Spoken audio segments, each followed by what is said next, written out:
Quem acompanha o mercado brasileiro, ou até mesmo investe aqui, sabe que o nosso mercado vem operando muito mal em comparação a qualquer outro mercado em 2024. Pior bolsa de valores do mundo nesse ano, pior moeda emergente nesse ano também, juro futuro não para de renovar as máximas, dólar quase bateu 5,40 hoje. Não tem sido fácil ser um investidor brasileiro.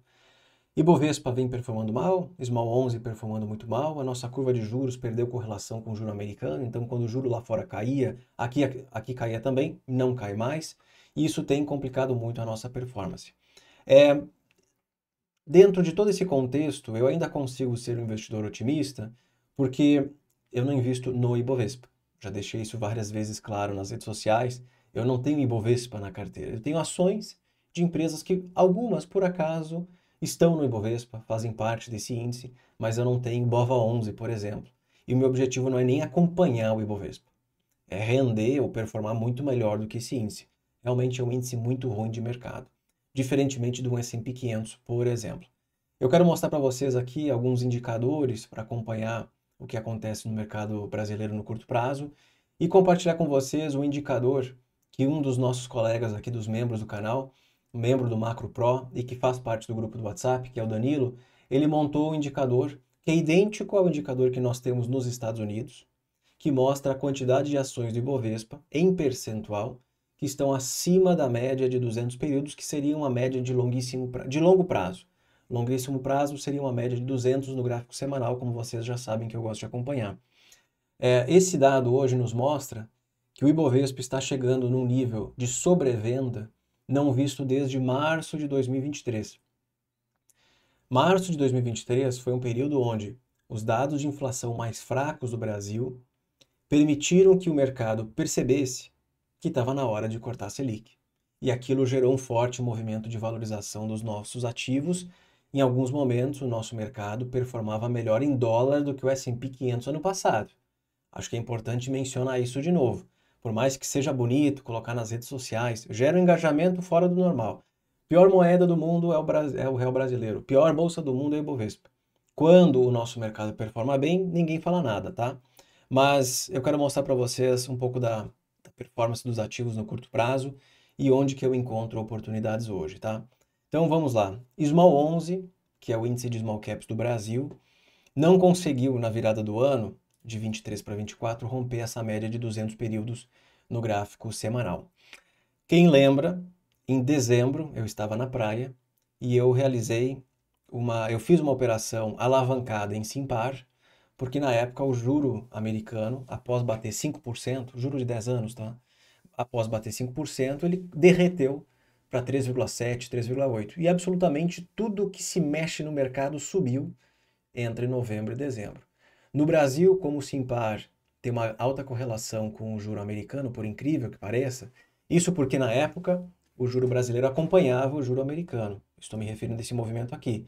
Treasuries bateram 5%, os DIs estressavam. Quando os Treasuries corrigiram, os DIs corrigiram também, e isso gerou um forte movimento de valorização das ações. Então eu fiz uma operação alavancada em Simpar em dezembro. Na época eu ainda não compartilhava a minha carteira, né? Eu só falava o que eu fazia, mas não mostrava o que eu fazia. Deu para fazer algum dinheiro ali.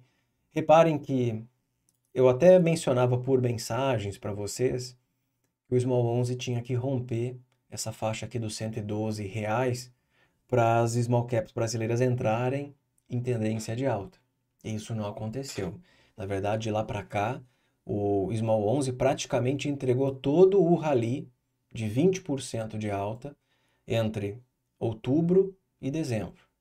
Então, o Small 11 está voltando aos poucos para as mínimas de outubro do ano passado. Quando nós olhamos para a relação entre Ibovespa e Small 11, reparem que esse indicador vem renovando máximas após máximas nos últimos pregões. Está aqui, ó. Isso significa que o Ibovespa, por mais que esteja corrigindo nos últimos dias e semanas, o Small 11 está caindo muito mais do que ele. Então, a relação Ibovespa-Small 11, ela fica renovando máximas não vistas desde 2010. Então, quer dizer, em outras palavras, os investidores que têm grana em ações do Brasil estão preferindo ter mais ações do Ibovespa, que são empresas maiores, do que empresas menores que fazem parte do Small 11. A mesma coisa acontece nos Estados Unidos, inclusive renovando máximas com uma certa velocidade nesses últimos dias. Investidores não preferem tanto exposição em small caps, aqui no caso representado pelo Russell, em relação ao S&P 500. Em algum momento, isso vai virar. Na minha opinião, quando o Fed cortar a taxa de juro e o mercado voltar a ficar meio eufórico em relação a esse assunto, tá? Voltando aqui então para o mercado brasileiro, Small 11 renovando mínimas, voltando ali para os patamares de outubro do ano passado. Ibovespa, cadê o nosso amigo Ibovespa aqui?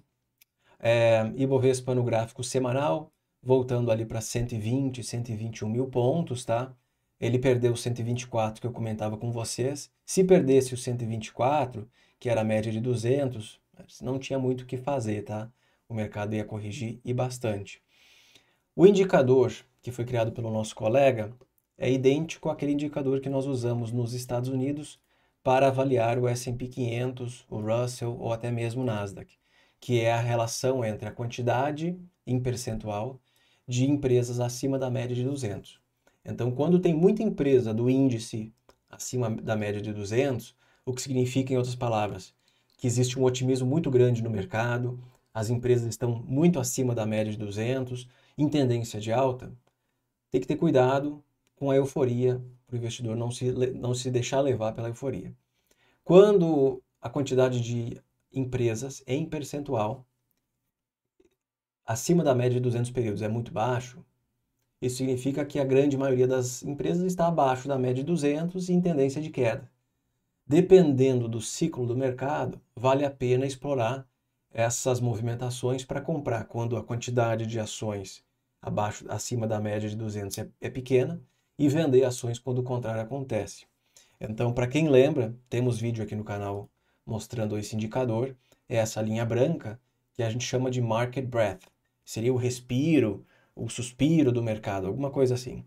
Aqui para o S&P 500, utilizando a média de 200 períodos. Então, reparem que ali no dia 28 de março, mais de 82% dos ativos que compõem o S&P 500 estavam acima da média de 200 períodos, o que seria, historicamente falando, um patamar assim sobrecomprado. Não quer dizer que o mercado vá cair, não quer dizer. Pode ser que as ações continuem acima da média de 200 com o mercado em alta, sem problema algum, mas às vezes significa sobrecompra no curto prazo. Quando essa quantidade ela cai, por exemplo, outubro do ano passado, o que precedia aquele forte rally que foi o rally de Natal, né, de novembro e dezembro, percebam, 24% das empresas estavam acima da média de 200, o que é um número bastante baixo.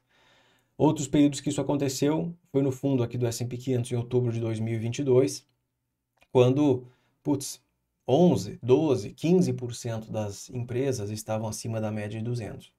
É uma quantidade muito baixa, o índice estava sobrevendido, tá?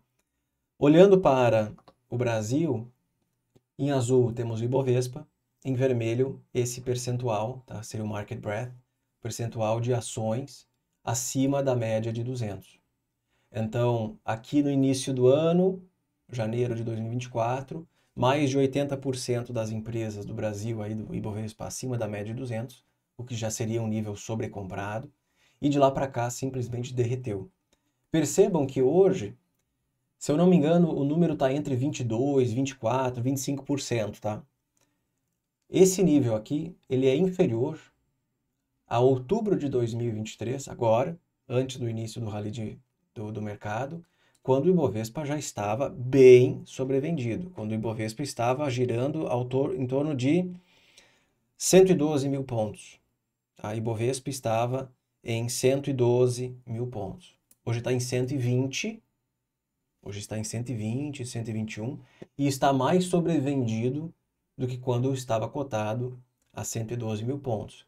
Um pouco mais que isso, se as empresas do Ibovespa caírem ainda mais e se mais empresas ficarem abaixo da média de 200, voltamos para os níveis não vistos desde março de 2023. Março de 2023 foi um dos meses mais impressionantes da minha carteira pessoal, porque foi quando O mercado percebeu, após a divulgação do IPCA, IPCA de março, IPCA de abril, percebeu que a inflação brasileira estava domada a ponto de o Banco Central iniciar o ciclo de queda da Selic.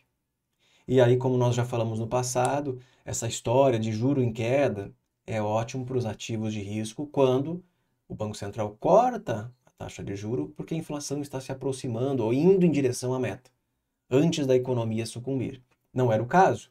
Não era o caso, a economia não estava sucumbindo, pelo contrário, ela não para de surpreender. Taxa de desemprego em queda, contratações em alta, atividade surpreendendo para cima, mas a inflação estava voltando para a meta do Copom. E aí, isso abria espaço para o corte da Selic. Reparem o movimento que o mercado fez. Então, o Ibovespa saiu de, era o que, 90? Chegou a bater 97, tá? Mas estava ali em torno de 100 mil pontos. 100 mil pontos para 122, que seria o patamar de hoje, tá? As ações do Ibovespa saíram de sobrevendidas para sobrecompradas em questão de 4 ou 5 meses. Foi muito rápido. Como o mercado brasileiro é acompanhado por pouca gente, hoje temos uma quantidade decrescente de investidores pessoa física na bolsa. A galera está caindo fora. Temos uma quantidade crescente de busca por criptoativos, então os investidores brasileiros estão preferindo outros ativos em relação ao Ibovespa. Cada um monta a carteira que quiser. Para mim, isso é uma notícia positiva para a bolsa, que é menos gente demandando bolsa, tem menos gente interessada em bolsa, são ativos mais baratos para eu comprar. Temos aí hoje a saída de investidores estrangeiros do mercado brasileiro, mais de 35 bilhões de reais foram vendidos pelos estrangeiros no Ibovespa em 2024. Também é menos gente interessada em Brasil. E sem contar os resgates que os fundos multimercado, fundos de investimento em geral, estão tomando dos investidores brasileiros. Quando eu tenho R$ 1 bilhão num fundo de investimentos, eu aloco esse 1 bilhão em ações. As ações começam a cair. O meu fundo está performando mal. Temos aí um movimento no Brasil de investidores caindo fora do mercado brasileiro, vendendo ações. Os meus cotistas começam a pedir resgate, pô, não quero mais investir, esse cara não sabe o que está fazendo, a bolsa não para de cair. Isso é natural, natural. É por isso que eu vou seguir aqui a lógica do Peter Lynch, que o investidor pessoa física consegue performar melhor do que um investidor institucional, um fundo, por exemplo, porque eu não sofro resgate. Eu sou meu único cotista. Tô nem aí o que está acontecendo no mercado. Agora, quando a bolsa cai, os fundos começam a performar mal, é muito normal o cotista pedir resgate. E aí o gestor, eu, que tinha alocado 1 bilhão, agora não tenho mais 1 bilhão porque a bolsa caiu 10%, eu tenho 900 milhões. Os cotistas pedindo resgate, eu preciso de 100 milhões para devolver para eles. O meu fundo, que era de 1 bi, caiu para 800 milhões por dois motivos. Performei mal e porque a galera está resgatando. Então, o resgate mata os fundos de investimento. É incrível, é incrível, é incrível. Simplesmente aniquila com os fundos de investimento e esse movimento ele tem acontecido já faz uns 2 anos, tá? Então, hoje nós temos a combinação de 3 coisas. Uma bolsa sobrevendida. Eu não sei se esse indicador vai cair mais, eu não faço ideia, não tem como saber, mas está se aproximando de um patamar bem sobrevendido. Lembrando que hoje ele não está a 100 mil pontos como estava nessa época aqui, está em 120. Investidores pessoa física caindo fora, estão interessados em outros mercados, beleza, não tem problema nenhum, eu não tenho nenhum problema com isso, cada um monta a carteira que quiser. Para mim, uma ótima notícia. Mantenho os meus ativos em baixa por mais tempo, eu tenho tempo para recomprar eles. Não tenho dinheiro infinito, mas com o tempo eu vou comprando o que eu conseguir. E os estrangeiros que, ó, saíram do Brasil.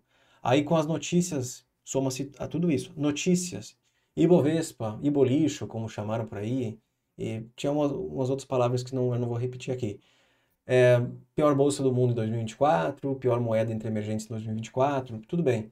Isso tudo causado por muitos ruídos no curto prazo. A quantidade, eu não consigo nem mencionar aqui para vocês todos os ruídos que estão surgindo por aí, que é tanta coisa, mas tanta coisa, que é complicado, tá? Então, olhando aqui para o mercado brasileiro, esse indicador para mim aqui é maravilhoso. É maravilhoso. Ele funciona mais, acho que ele é mais útil para operar a bolsa do que o indicador americano, referente ao S&P 500. Porque, reparem, ele renova as mínimas com maior frequência. 1, 2, 3, 4, 5, 6 vezes. Ok? Ele bateu máximas nesse período de 2021 até 2024, 1, 2, 3, 4 vezes. Acima de 70%, tá? Acima de 70%. Quantas vezes desde 2021? 1, 2, 3, 4. Abaixo de 30%. 1, 2, 3, 4, 5, 6 vezes. Ou 5 se retirar isso aqui, tá? Nosso mercado, ele é mais sobrevendido do que comprado com maior frequência, ok?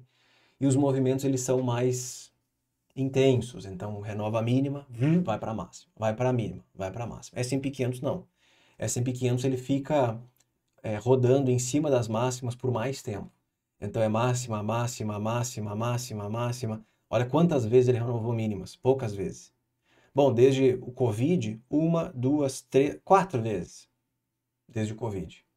Diferentemente de Brasil, que no gráfico ali, começando desde 2021, ele renovou eu falei mínimas, né? Renovou mínima 1, 2, 3, 4 vezes. E Bovespa foi 1, 2, 3, 4, 5 vezes desde 2022. Então, retirando 2 anos do mercado. O histórico ali do indicador não é tão longo assim. Então, o nosso mercado, ele oscila com mais frequência entre mínimas e máximas. Ele renova mínimas com mais frequência do que o mercado americano. E olha como ele ficou de 2020, se eu tivesse levado em consideração esse indicador, em novembro de 2020, e aqui eu vendesse bolsa, S&P 500, olha quanto tempo as ações ficaram acima da média de 200.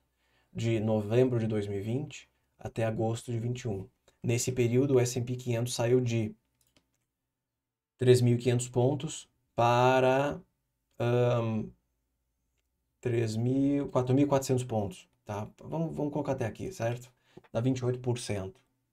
Então, eu gosto muito mais de avaliar esse indicador aqui para o Brasil do que Estados Unidos. Lá fora ele não é tão interessante. Talvez se eu coloque no curto prazo, a média de 20 períodos, 50 períodos, tá? Então, a minha interpretação em cima de tudo isso é, se eu tivesse que hoje decidir comprar ou vender bolsa, a decisão não seria de vender. Se o meu intuito é comprar quando cai e vender quando sobe, não está na hora de vender. Estaria na hora de comprar. Esses indicadores me ajudam, é uma ferramenta. Eles me ajudam a tomar as decisões. Isso aqui deixa muito claro para o investidor que hoje o índice está muito mais sobrevendido do que sobrecomprado. O que você faz com essa informação, aí é de cada um, certo? Então, eu só queria trazer essa interpretação aqui para vocês. Espero que tenham gostado. Obrigado, deixe seu like, inscreva-se no canal e até mais.